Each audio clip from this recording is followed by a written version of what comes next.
What's going on, guys? Welcome back to the channel. So in this video I've got 4 very specific fragrances, and I know you saw the title, and no, Cuba Prestige Black is not on here because that one's obvious. That's the one fragrance I just can't stand more than any other, and we've talked about that one a few times. This is 4 fragrances that, though not bad fragrances, they just don't do it for me. They're complete blind buy fails.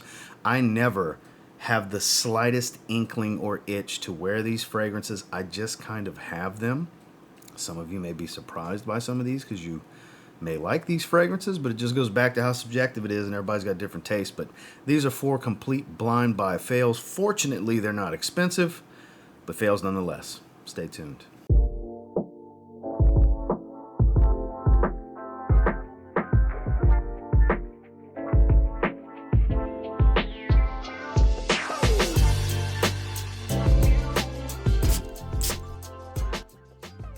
I guess it's best for us to go chronologically. So the first one of these 4, this was back when I lived in Texas, and typically as a whole, I really enjoy the Penguin line of fragrances, both the blends that have like signature blend, premium blend, original blend. I like a lot of those. I haven't smelled one that's even mediocre. I like all of them. I think they're all pretty good.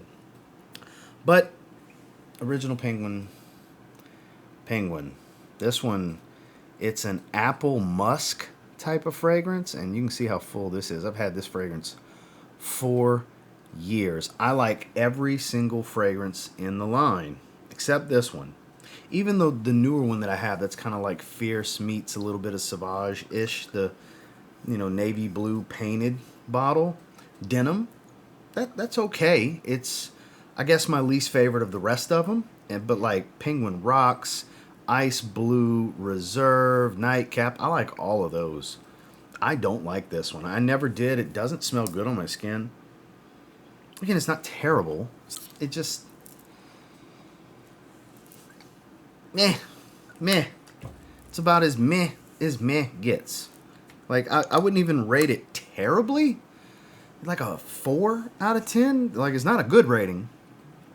It's like subpar is what 4 and 4.5 are for me. It's below average, and that's just a taste thing, and I don't care for it. I smell it now in the air. It's okay. The apple's endearing, the fruitiness here, but I don't know. It's just maybe it's too cheap of a musk, synthetic musk or what. But again, not terrible, just not for me. Complete blind buy fail. It was a $15 fragrance though, so I mean, they can't all be winners when you roll the dice on these fragrances that are under $20, under $30. They can't all be winners, and this is a prime example of, just for me, this is an absolute blind buy fail. Now this next one I think I'm going to use in the thumbnail. You may have already seen this one. I just don't like it, and some of you are going to say, oh, well, you should try the blue flanker. It's got iris, and you probably like it. You're probably right. I just haven't gotten around to it, but Dunhill Century, the only Dunhill fragrance, Alfred Dunhill fragrance I've tried that I just don't like. This is a full bottle. I forgot which rack store I scooped this up at. And to be honest with you, the cap's kind of a pain in the ass. Like, it slightly pops up when you twist the magnet. I love magnetic caps, but this one, eh.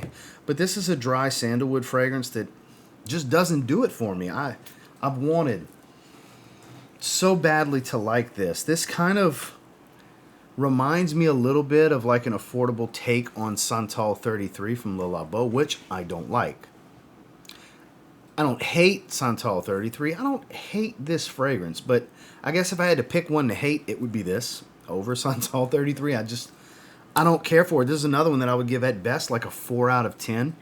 I actually like how this one smells less than the Penguin fragrance. It, again, 20 some odd bucks, not the end of the world. Chalk it up to charge it to the game kind of thing. This is what I do. I blind buy fragrances and review them to kind of give you guys some insight, because blind buying's a thing. So I try to blind buy so you don't have to, maybe help you in that case. And I hope this video is helpful for you, because this is probably the one fragrance in this video that's going to surprise most. That's why I think I'm going to use this one in the thumbnail, because I know there's a lot of people that appreciate and enjoy this one. It just doesn't do it for me. It's a dry, woody, slightly spiced, lightly powdery fragrance, which typically that would sound like something I would enjoy for those of you familiar with my taste, but it's just not a thing for me. So Dunhill Century, epic blind buy fail in my opinion. Sorry if you like it, but I just don't. Now this one's a big disappointment for me because it's perfumed by my guy, Claude Deer. For those of you that don't know, Claude perfumed 2 collaboration fragrances for me with Zaharoff, both Business Over Pleasure and Evening Mystique. My fragrances with Zaharoff were perfumed by Claude Deer, and typically I enjoy his work. I mean, but I do know him and his process well enough to know sometimes he's got a strict set of guidelines from brands on what they want. And some of you I know like Hugo Energise, because I've talked about this in the past, even in the disappointing first impressions haul video, rack store video I did on it, where a lot of you was like, I can't believe you don't like this. I like this one. It's not bad. It's just super bland to me. It smells like a whole bunch of nothing special. And look, I get it. I have 1,400 fragrances. Not all of them are special. This is just really not special, just like the other 2 we've talked about so far. Nothing. Just like a thick air. A little bit of wood, a little bit of green, a little bit of citrus. But just a little bit. Like, I don't get much of anything out in the air. I don't get much of anything on skin. When I say bland, I mean bland and faint. It's just, I don't know. Could be the bottle. Could be the way my nose picks up these specific fragrance oils. I don't know. Could have been the way it reacted on skin, but it's even out in the air when I spray like that. I get barely anything.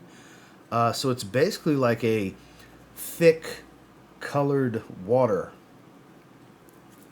which I know is just, I hate to even describe it that way, but it is what it is. You want to talk about epic blind buy fails. This is one of the most epic, because it's very disappointing to me personally, because I'm friends with the perfumer and I admire the perfumer on this fragrance. But look, I know there's a lot of other people that enjoy it. It's just not for me. It's probably my least favorite Hugo Boss fragrance among the, I don't know, probably 30 fragrances I have from the brand, maybe even more than that. But yeah, it's just blah, bland, nothingness. Epic blind buy fail for me. Energized from Hugo Boss. Last but not least, I wanted this one. I had it in my cart many times over the years, and I finally pulled the trigger on it, and it very much underwhelmed me. Youup Jump. It just, It's okay. This would probably be the best of the bunch, I would say. If I was to pick one to wear, I think this one's got the shot. But again, just kind of bland, a little fruity, a little bit of spice, a little bit of woods. Super generic. For a $20 fragrance, it's hard to expect a whole lot, but it's also hard to complain a whole lot in the event you don't like it. But like I said, fortunately for me, all of these were affordable fragrance blind buy fails. I'll probably have that somewhere in the title or the thumbnail, because typically I'm pretty good with blind buying the more expensive fragrances, because I'm usually sure of myself if I'm going to blind buy a niche bottle or a more expensive designer and stuff like that. In the event, I don't sample those. Typically I sample most niche before I buy them, unless I'm just really certain it's a typical profile that I really like. But sample first, guys. But in the event, stuff like this, you can't just sample first. It's not that easy to do. These are going to be blind buys. You're going to roll the dice, and you're going to get some misses. And that is the case here. This Youup Jump for me is a miss. Like I said, it's nice. It's the nicest of the 4. This is the one I would give like a 5 out of 10. It's good. It's average. It's nothing special compared to the other 3. It's, I guess, the most special of the group. It is the one I would wear. But again, I never think to wear it. I come across it in the collection when I'm looking at my Youup fragrances. And never is it like, ooh, I haven't wore that in a while. I need to put that back in my rotation, which those of you that watch the channel on a regular basis, that's a thing, especially if you watch my live streams. Somebody will say they're wearing something specific as their scent of the day, and I'm like, ooh, glad you mentioned that one. That's not the case here. This just sits I had to dust these off to put these in this video, so it just wasn't abysmal. I mean, I've recently dusted my fragrances, so it wasn't that bad, but when they were in Colorado, you should have seen the dust that was collected on these bottles. So if you have similar taste to me and you don't want anything super bland, disregard the previous 3 and definitely disregard Youup Jump. Well, just meh. All 4 of them are meh. The definition of it for me. A bunch of bland, not for my taste scent profiles that I would encourage you, if you have a similar taste to mine, avoid. Save your $20, $15, $25, $30, whatever the hell it is that you see it for. Again, that's just my taste and my personal opinion. You may end up loving them and think I'm completely crazy. That's a real possibility. But I figured this would be an interesting topic worth discussing. And until next time, do me a real quick favor. Go ahead and like, comment, subscribe. I do appreciate all the feedback. And I love hearing from you guys. What's some epic cheapy blind buy fails for you guys? What's like, man, I just don't, what a waste of money these were. I do not want to wear them. I don't like them, whether you just can't stand how they smell or they're not terrible. They just, you bought them. You thought you would like it. It underwhelmed and you just put it to the side and they collect dust. Let me know what some of those are for you. And until next time, I will say, if you get your hands on any of these four and you give them a spray now, you damn sure won't thank me later because I'm trying to steer you away from them. Have a good one, guys.